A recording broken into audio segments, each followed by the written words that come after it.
Tayo na po ang lahat.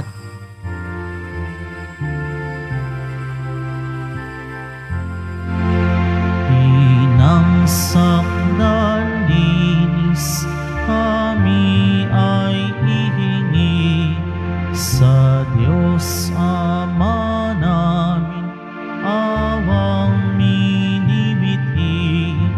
Ave, Ave, Ave Maria, Ave, Ave, Ave Maria.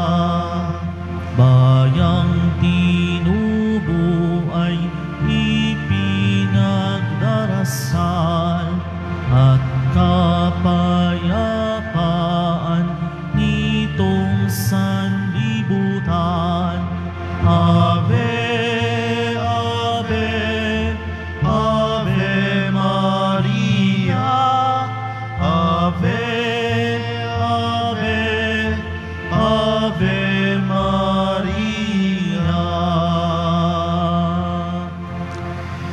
Simulan po natin ang pagdiriwang sa ngalan ng Ama at ng Anak at ng Espiritu Santo. Amen. Sumainyo ang Panginoon. At sumayo rin. Mga kapatid, tayo ngayon ay natitipon bilang isang mag-anak ng Diyos sa pagdiriwang ng banal na Eucharistia.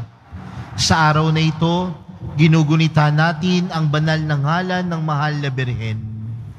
At upang tayo po ay maging karapat-dapat gumanap sa banal na pagdiriwang na ito, alalahanin po natin ang ating mga pagkukulang at nagawang pagkakasala at buong kababaang loob po tayong humiling ng awa at pagpapatawad mula sa Diyos.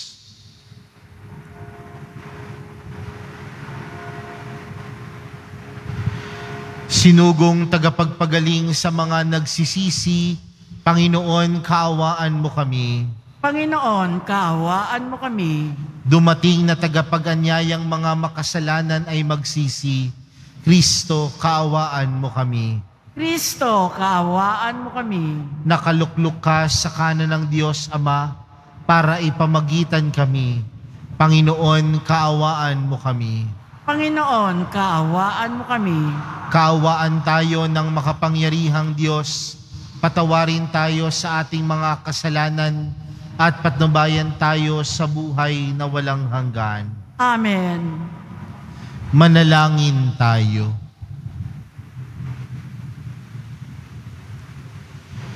Ama naming makapangyarihan, habang ang iyong anak na nasa damba ng krus na banal, niloob niyang tanghalin si Mariang Birheng Mahal bilang ina naming lahat ayon sa kanyang kapasyahan.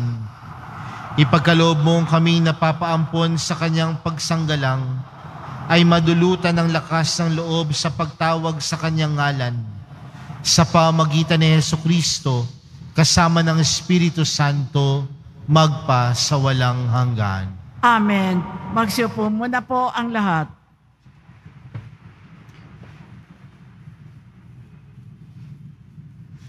Pagbasa mula sa sulat ni Apostol San Pablo sa mga taga-Kolosas. Mga kapatid, yamang tinanggap ninyong Panginoon si Kristo Jesus, mamuhay kayo na parang karapat-dapat sa Kanya. Manatili kayo sa Kanya at isalig sa Kanya ang inyong buhay. Magpakatibay kayo sa pananampalatayang itinuro sa inyo at laging magpasalamat sa Diyos. Mag-ingat kayo upang hindi mabihag ninuman sa pamamagitan ng walang kabuluhan at pandarayang aral at hindi nasasalig kay Kristo, kundi sa sabi-sabi ng matatanda at sa mga tuntunin ng sanlibutan. Sapagkat ang buong kalikasan ng Diyos ay kay Kristo nang siya'y maging tao, at dahil sa inyong pakikipag-isa sa Kanya, naging ganap ang inyong buhay. Sakop niya ang lahat ng kapangyarihan at kapamahalaan. Dahil sa pakikipag-isa kay Kristo, kayo'y tinuli hindi sa laman kundi sa pagwawaksi ng masamang hilig ng laman. Ito ang pagtutuling mula kay Kristo nang kayo'y binyagan. Nalibing kayong kasama ni Kristo at muling nabuhay na kasama niya dahil sa inyong pananalig sa kapangyarihan ng Diyos na muling bumuhay sa Kanya. Kayong mga hentil na dating patay dahil sa kasalanan ay muling binuhay ng Diyos. Nakasama ni Kristo, pinatawad niya tayo sa ating mga kasalanan at pinawalang bisa ang lahat ng kasulatan laban sa atin, pati mga pananagutang kaugnay nito. Pinawi niya ang lahat ng ito nang ipako siya sa krus sa pamamagitan ng kanyang kamatayan sa krus. Nilupig niya ang mga pinuno at kapangyarihan ng sanlibutan.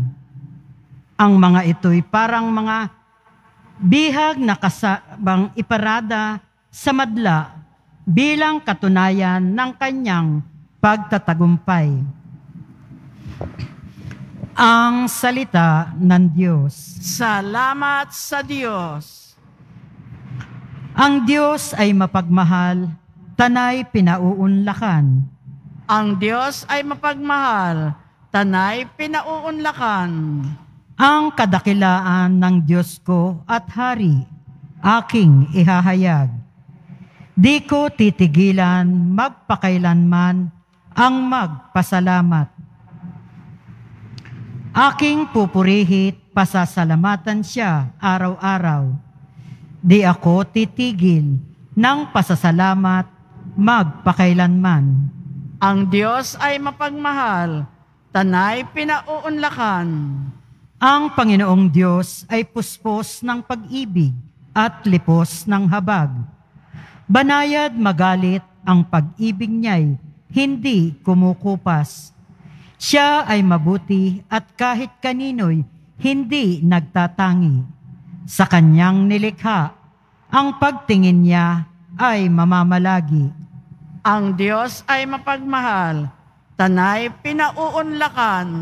Magpupuring lahat sa iyo, O Panginoon, ang iyong nilalang. Lahat mong nilikha ay pupurihin ka't pasasalamatan.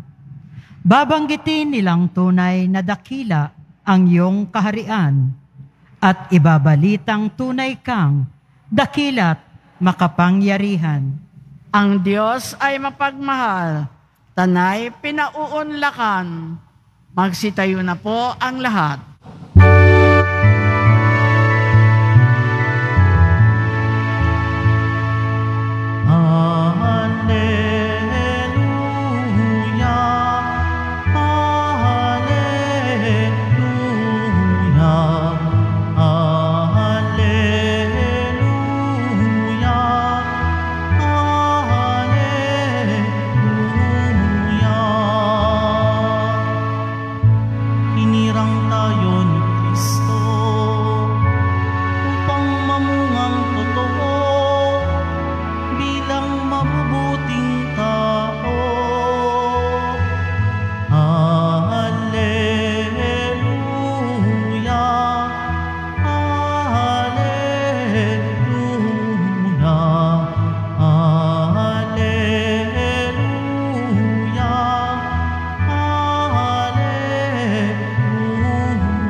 Sumainyo ang Panginoon.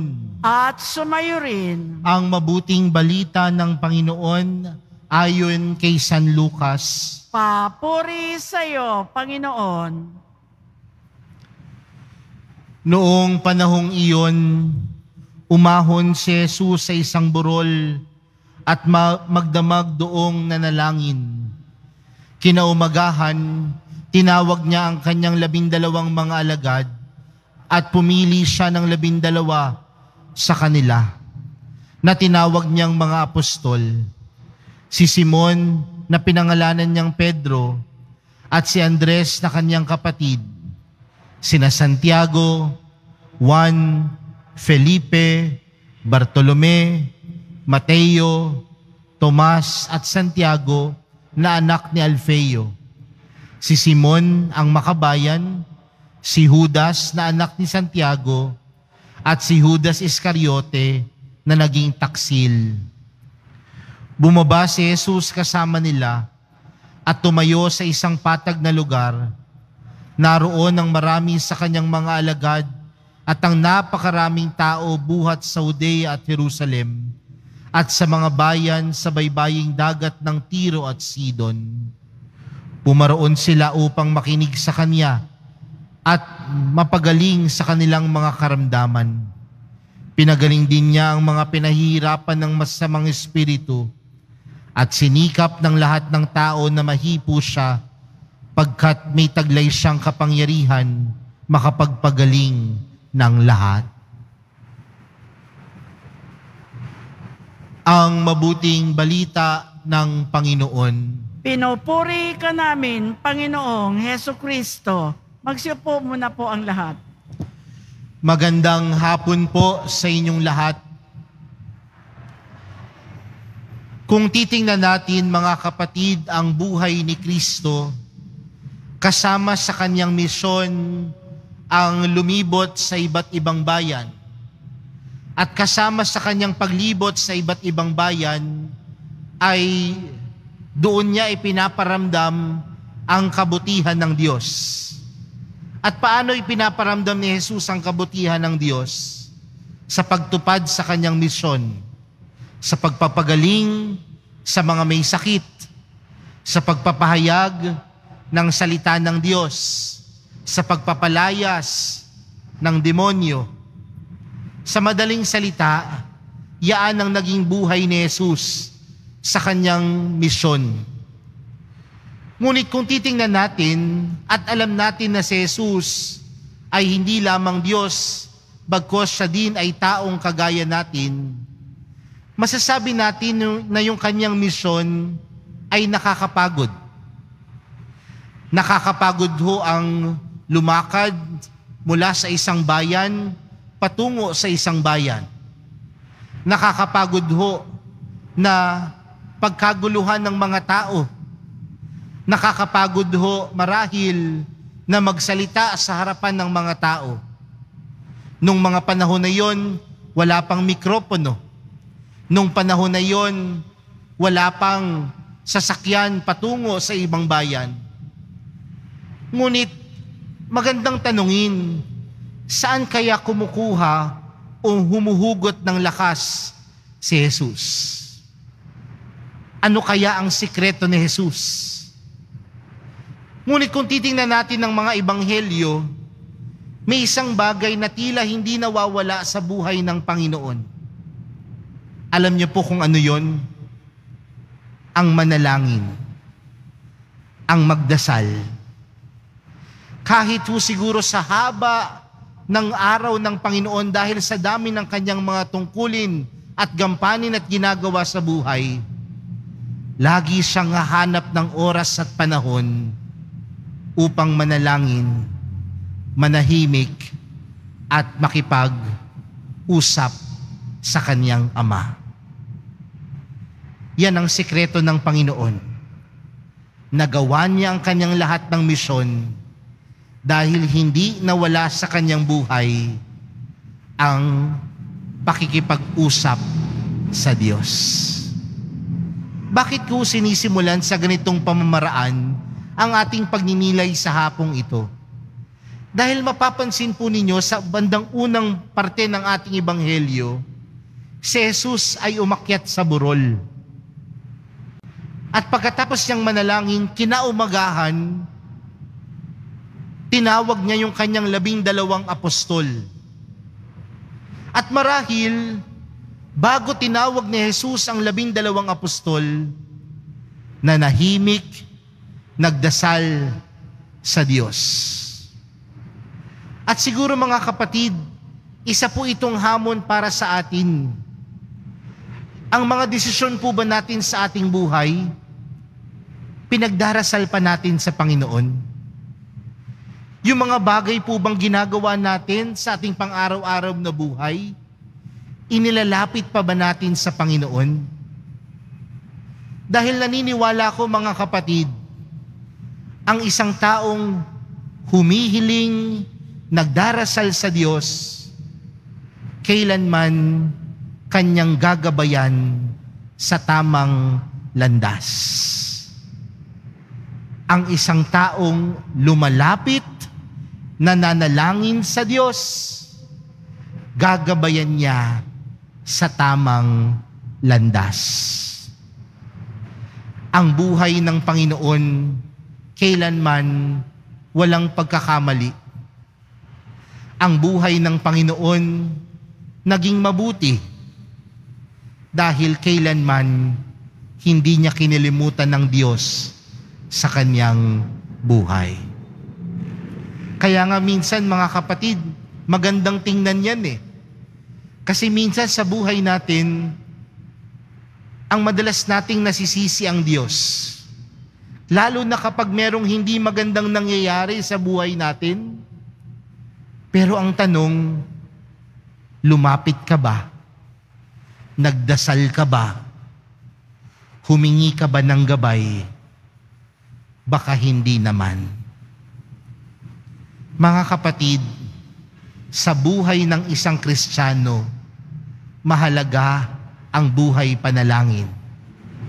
Dahil sa mga panalangin na ito, diyan tayo kukuha ng lakas. Lakas na ang Diyos lamang ang kayang magbigay.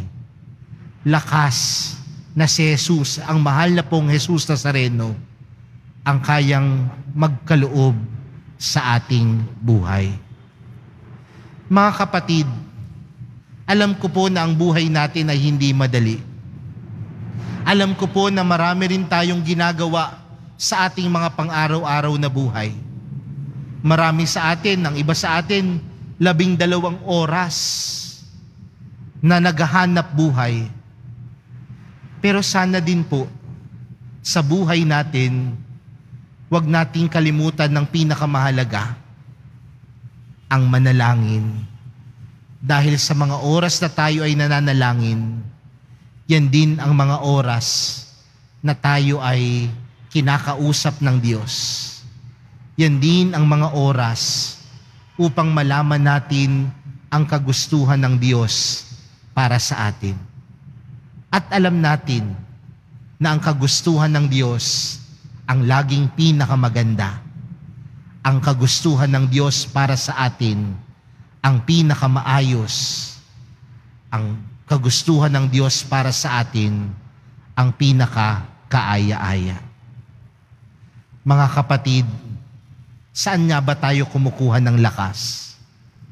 Nawa, kagaya ni Jesus, kahit gaano karaming ginagawa, hindi nakakalimot lumapit sa Diyos Ama. Dahil sa kanyang panalangin at paglapit sa Diyos Ama, doon siya kumukuha ng lakas. Amen.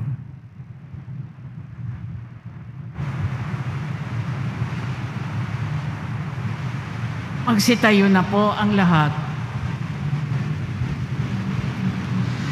Minamahal kong mga kapatid, tinatawag tayo ng Diyos bilang kanyang hinirang upang sundin ang kanyang kalooban. Manalangin tayo ng may pananalig sa Diyos na nagnanais na ang kanyang bayan ay mamagitan para sa sandaigdigan. Ang ating panalangin, Ama, pakinggan mo kami kay Kristo. Ama, pakinggan mo kami kay Kristo. Ang simbahan sa pamamagitan ng Santo Papa at ng mga obispo, naway umakay sa atin sa kaganapan ng buhay Kristiyano. Manalangin tayo. Ama, pakinggan mo kami kay Kristo.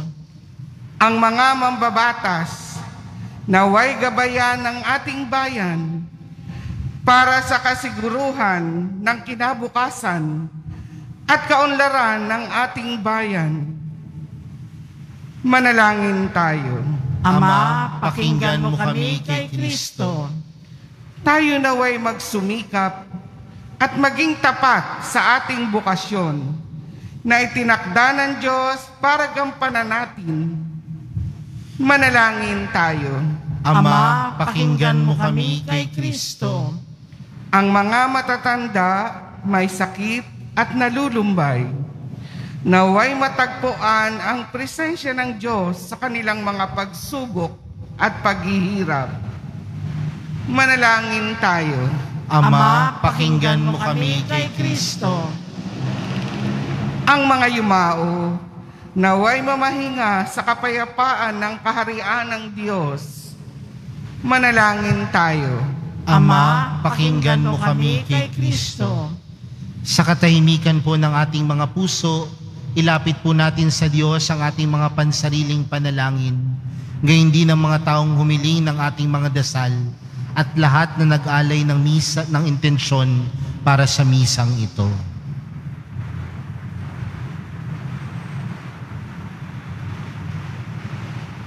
Makapangyarihang Diyos, narito kaming nananalangin upang gawin ang kalooban mo. Tanggapin mo nawa kami sa pamagitan ng iyong bugtong na anak, siya na nabubuhay at naghahari magpakailanman. Amen. Magsiupo muna po ang lahat.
Magsitayo na po ang lahat.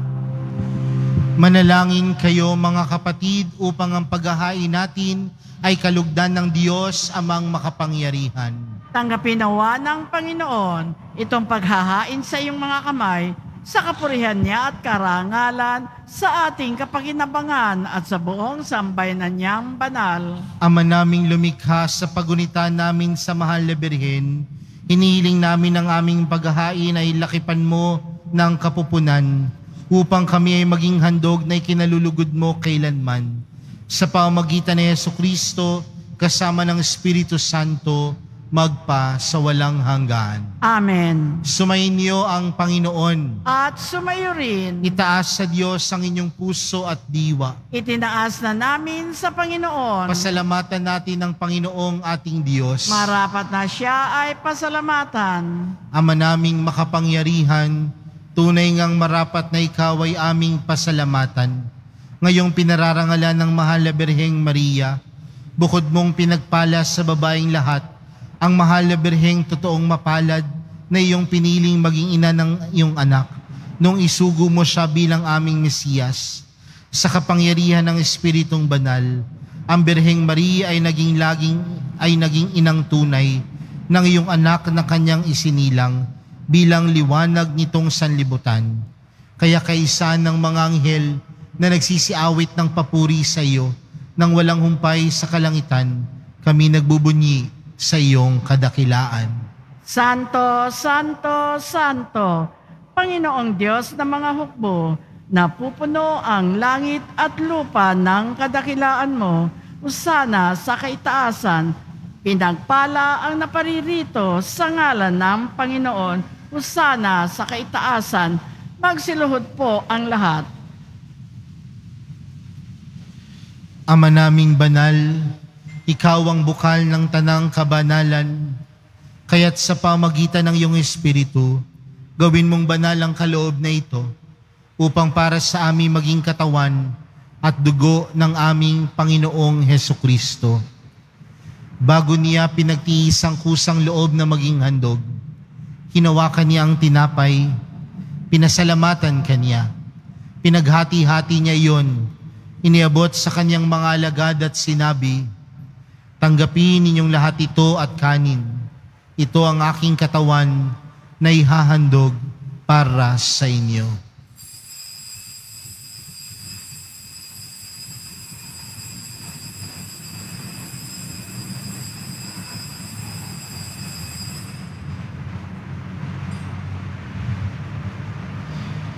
Gayon din naman noong matapos ang hapunan, hinawakan niya ang kalis, muli kanyang pinasalamatan, iniabot niya ang kalis sa kanyang mga alagad at sinabi, "Tanggapin ninyong lahat ito at inumin. Ito ang kalis ng aking dugo, ng bago at walang hanggang tipan. Ang aking dugo na ibubuhos para sa inyo at para sa lahat, sa ikapagpapatawad ng mga kasalanan. Gawin niyo ito sa pag-alala sa akin."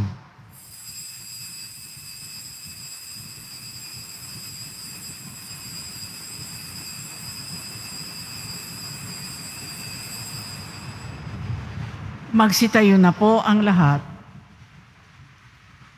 Ipagbunyi natin ang misteryo ng pananampalataya.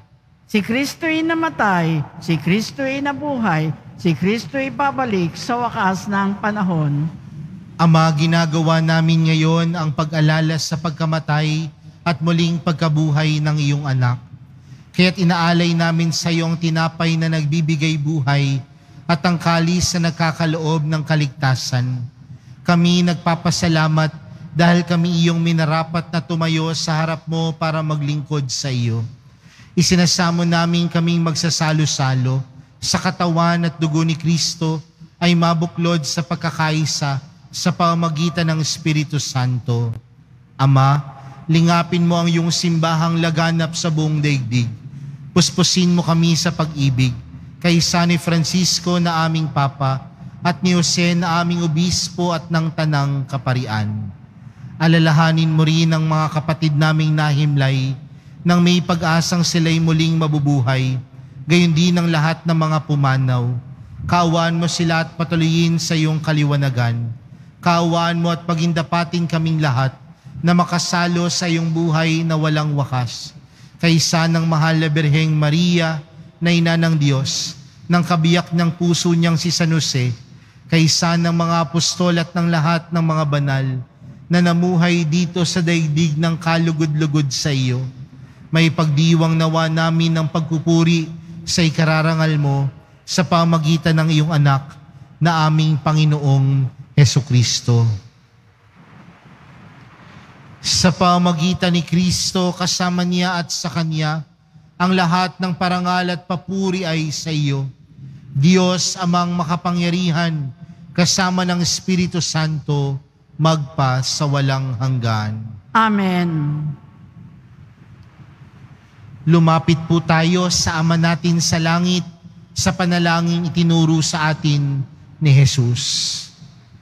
Ama namin, sumasalangit ka, sambahin ang ngalan mo, mapasa amin ang kaharian mo, sundin ang loob mo dito sa lupa para nang sa langit. Bigyan mo kami ngayon ng aming kakanin sa araw-araw at patawarin mo kami sa aming mga sala para ng pagkapatawad namin sa nakakasala sa amin, at huwag mo kami paintulot sa tukso at yadya mo kami sa lahat ng masama. Hinihiling namin kami adya sa lahat ng masama, pagkalooban ng kapayapaan araw-araw, iligtas sa kasalanan at ilayo sa lahat ng kapahamakan, samantalang aming pinananabikan ang dakilang araw ng pagpapahayag ng tagapagligtas naming si Hesukristo. Sapagkat iyo ang kaharian at ang kapangyarihan at ang kapurihan magpakailanman. Amen. Panginoong Hesukristo, sinabi mo sa iyong mga apostol, kapayapaan ang iniwan ko sa inyo, ang aking kapayapaan ang ibinibigay ko sa inyo. Tunghayan mo ang aming pananampalataya at huwag ang aming pagkakasala. Pagkalooban mo kami ng kapayapaan at pagkakaisa ayon sa iyong kalooban, kasama ng Espiritu Santo, magpa sa walang hanggan. Amen. Ang kapayapaan ng Panginoon ay laging sumainyo. At sumayo rin. Magbigayan po kayo ng kapayapaan sa isa't isa.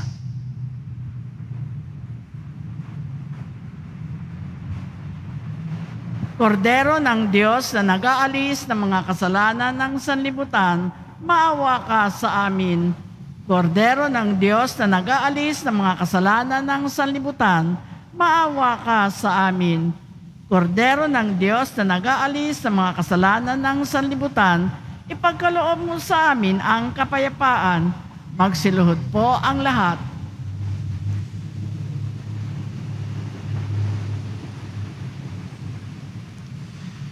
Mga kapatid, narito po si Jesus, ang nagbibigay lakas sa atin.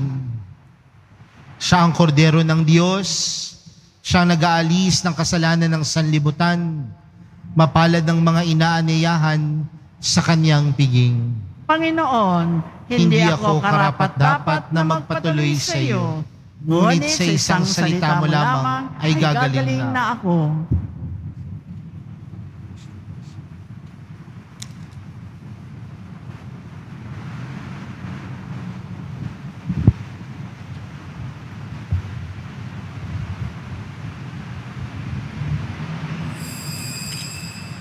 Para sa lahat ng tatanggap ng banal na komunyon, sasagot po tayo ng amen pagkasabi ng pare o ng lay minister ng katawan ni Kristo at isubo agad sa bibig bago umalis sa harapan ng pare o lay minister.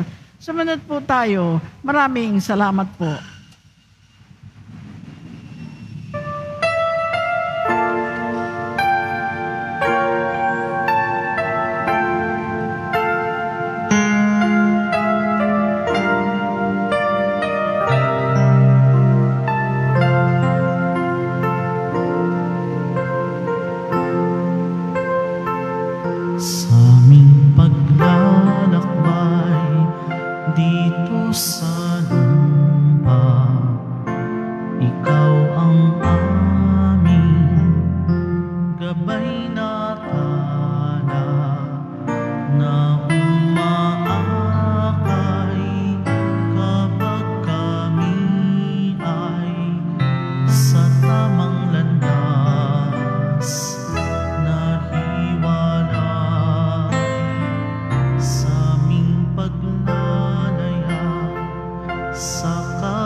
Mga paalala sa mga nagsisimba. Pagkatapos ng misa, wiwisikan po ang lahat ng banal na tubig. Pinakikiusapan ang lahat na manatili lamang muna sa inyong mga lugar. Tanging sa Quezon Boulevard o sa Plaza San Juan lamang ang labasan ng lahat. Sumunod po tayo. Maraming salamat po sa inyong pagdalaw at pagsisimba sa Basilica Minor at Pambansang Dambana ni Jesus Nazareno. Magsitayo na po ang lahat. Manalangin tayo. Ama naming mapagmahal, sa aming pagsasalo sa haing nagbibigay buhay, sa pagunita namin sa mahal na ina ng iyong anak, ay magdulot nawa sa amin ang iyong kagandahang loob, upang lagi naming madama ang iyong paglingap sa pamamagitan ni Jesucristo, kasama ng Espiritu Santo, magpa sa walang hanggan. Amen. Sumainyo ang Panginoon. At sumayo rin. Mahal na pong Jesus Nazareno, inihayag mo sa pamamagitan ng krus ang walang maliw na pag-ibig ng Diyos sa sangkatauhan. Pakinggan mo ang kahilingan ng iyong angkan na nagsusumamo sa iyo. Makamtan nawa nila ang iyong katugunan at tanggapin ang kasagutan na may utang na loob na tinatanaw. Basbasan din po ninyo ang mga daladala nilang mga imahen at dasalan sa pamamagitan ng bendisyon na ito. Naway maalala nila ang pangako nila noon sa binyag na ikaw ang kanilang iibigin at paglilingkuran bilang Panginoon, magpa sa walang hanggan.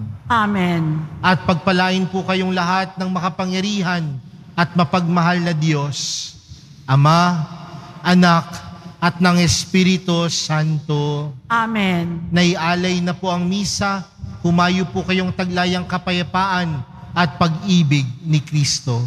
Salamat sa Diyos.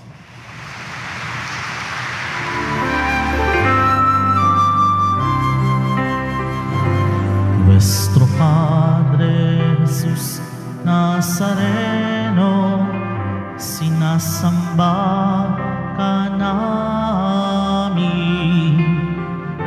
pinipintuho ka namin, aral mo ang aming buhay at kaligtasan. Nuestro Padre Jesus Nazareno, iligtas mo kami sa kasalanan. Ang krus mong kinamatayan ay sagisag ng aming kaligtasan.